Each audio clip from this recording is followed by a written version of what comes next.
Ex-Golden State Warrior Klay Thompson said yesterday in his first Dallas media session that, quote, sometimes breakups are necessary, unquote.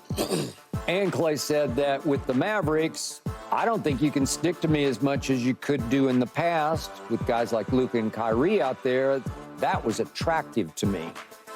So, Paul, what do you make of what Klay said? Well, when you look at the Golden State Warriors offense, you know, it really was predicated on ball movement and cutting. And Klay, when you look at some of his big games, a lot of just coming off the down screens. And right here, he's not going to have to do all of that.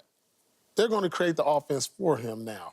And so in Golden State, they can stick to him in a little bit more because now when you only got Curry out there, when Kevin Durant's not there. Now, that's not true when Kevin Durant was there. I agree. That's not true when Kevin Durant was there. That's what I was going to say. You know, no. Yeah. He's talking about post-Kevin Durant. They're going to stick to him a little bit more because we're not helping off you. It's just Curry out here. We're going to send help with Draymond. We're going to send help with Looney, these other guys. Whereas now you put yourself in a situation in Dallas, these guys is going to be in the lane all day. And guess who they're going to have for their outlet for that shot? It's not going to be Derrick Jones Jr. no more. It's going to be Klay Thompson. So you're going to have to help based on Luka and Kyrie. You got to help. No matter, I don't care if you got to help off of them. Yep. So now you got Curry, I mean, not Curry, but Klay Thompson knocking down these shots. And that's what's attractive to him at this stage in his career. It's almost sort of like a Ray Allen situation when he went from Boston to Miami. Because we ran offense for him, so where you going to stick to him and you was more of a primary scorer. You're not the primary scorer over here anymore in Dallas like you were in Golden State. So now there's going to be guys helping off you a little bit more to where you have other guys creating offense for you. But you ain't talking about when Kevin Durant was with you now, because I don't even think he's talking about the Wiggins championship. I think he's talking about here recently, like the last they sticking to him a lot more. 2 seasons or whatever the case is. Drops is now you're gonna help off him a lot more than you did. Yeah. You know, last year, the year before, post KD, and then he's coming off injuries, right? He was coming off those injuries, and then when you look at it. I mean, it sounds like he just meant Golden State Warriors. But we all know, if you're smart enough to know, he ain't talking about no damn Kevin Durant, no Steph Curry, no Draymond Green, no Iggy, none of those guys. He's just talking about here recently. Yeah, exactly. That's all he's saying. He ain't throwing no shade. He's just saying, no, it ain't no shade. I now could get to my spot, catch and shoot, because as long as, because he's the type of player, dribble, you can get it, and he can knock it down. Where other guys would stand over there while they dribble, and blow the air out of it and pass it to him, and they can't just knock it down with 2 seconds left on the clock. He can do that and be comfortable doing it. So it's a perfect fit for him with Luka and Kyrie with the ball in their hands. At this stage, it's perfect. Too. Perfect. By the way, have you recently YouTubed the 37 he scored in a quarter on just catch and shoot Klay? 37 in a quarter? That's what I'm saying. That's like the damnedest thing I've ever seen. So if Kyrie or Luka decide that they're going to play hot dog ball all the way down to the clock, run down to 2 seconds, 3 seconds, and finally dish, he'll be able to shoot. It's a good compliment for them because he don't need dribbles. Yeah, exactly. Yeah. When you got dribble over there. So, Keyshawn, I'm watching this yesterday, and I'm looking at happy Klay, and, you know, breakups are good for you. You need to start over and be revitalized. I'm like, okay, I got it. But I still don't get the Lakers. I can't fathom why he wouldn't join you guys, because of his father, who's still a radio broadcaster for the Lakers, and the legacy of it. And he grew up in and around the Laker locker room. And they offered, according to Chris Haynes, they offered more money, even though there's no state tax, as you well know, in Texas, and that levels the playing field a little bit, but it was still more money to be a Laker. It's all about the conversation. Who's selling? How they selling? What are they telling you? What is the right word? Did they say we, you, they, us? Man, listen, the Laker brand ain't what it used to be. It ain't what it used to be. Nobody want to go play for the Lakers. Man, be quiet with that, man. You just a hater. Nobody want to go play for that reality show.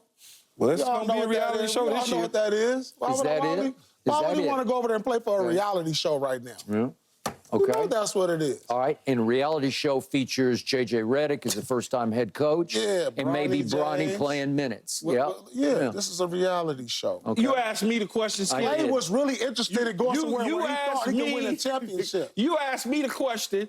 I'm telling you, maybe the communication to get him to not leave the building wasn't in order. Yeah. And when he got to Dallas, whoever was there, Mark Cuban, Luka, whoever did the whole I thing. think Kyrie was a point. Yeah. Think about this. That conversation it was wasn't even different. about the money, because from what I believe, I think the Lakers offered him a little more money. Yeah, but it's about the conversation, though. It was more money. Yeah. No, it wasn't about the sale. It was like he thought his best chances of winning the championship was in Dallas, not L.A. Yeah, that's true. But I could have convinced him that it was better in L.A. than it was in Dallas. No. I think LeBron called him. I read that LeBron was. But again, Skip, It just tells because you where the LeBron Lakers- is calling it him, just tells you where the Lakers are as a he ain't brand. looking at LeBron like, oh my God, this is Michael Jordan calling me and I'm in a high schooler. This is not one of those situations. You don't think Klay Thompson got championships too? Of course.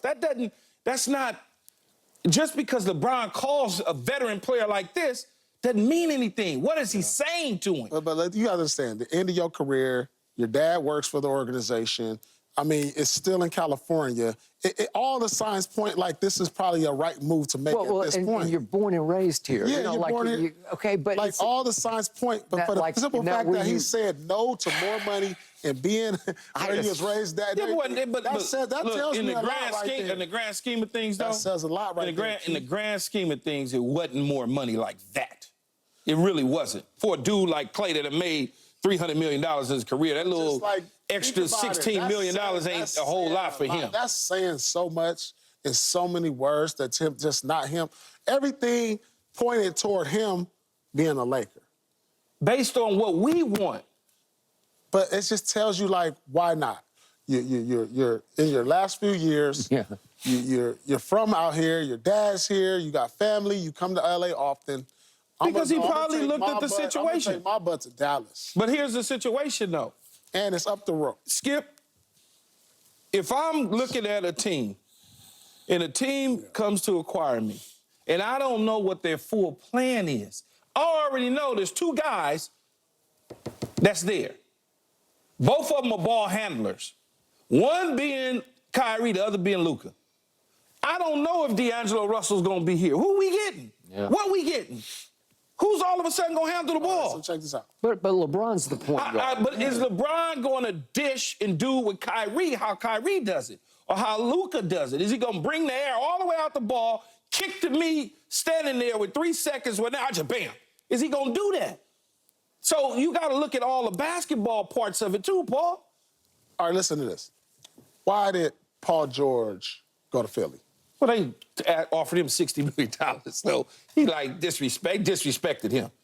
They disrespected him. That's one of the reasons Why did he go there? That's one of the reasons Klay left Golden State, because he Got felt more money, maybe? yeah. Like a lot more money. Okay, so what did they 212 to 60? Yeah, the Lakers offered him $80 million. I don't know what the Offered number Klay was. $80 million. That's what was reported. That was reported 4 years, $80 million. Yeah. So why wouldn't he go there? Because it wasn't about the money. He doesn't need the money. No, but does Paul George need the money? Well, Paul George felt disrespected. It's just what I'm saying in all of this is just something about the Lakers that It ain't nobody nothing about- wants to play there right Man, now. That's all it That's is. not true. It's not true. Tell me anything different then. Tell me anything different. So why don't they want to play there then, Paul? Tell me. It's too much. It's the aura of LeBron. It's the new coach and J.J. Redick. Nobody wanted to coach there. Think about that. Nobody wanted to coach there. They went out and got a coach that's not a coach. Like, that's not a coach. Man, take us a commercial break, man. This dude over here, man. I mean, hey, man, it's Come truth on, man. is truth, y'all. Take us to somewhere the else, truth man. is truth, Skip. What else can I say? You said it. Okay, up next, Ty Lue didn't exactly